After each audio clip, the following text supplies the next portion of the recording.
Here's one of the activities I came up with, and I will admit it was for my benefit, not theirs originally. But I have a 20-second inquiry rule. So when cadets want to ask me a question, right, they can write it down first if they want to make sure they're formulating it right. But once they start, they have 20 seconds to get it out. Didn't that much time.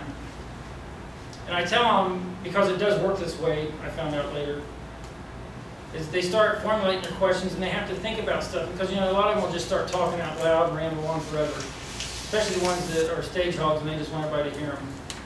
So the other students will actually watch the clock and time everybody else because they get into it.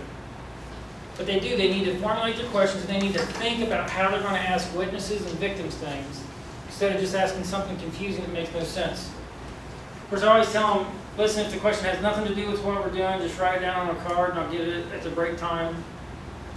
Right? At the end of the day, the 20-second inquiry takes away your stage hogs, right? Because they know they don't get to talk about for 20 seconds, they're not going to tell a story. They're either going to ask a question or they won't.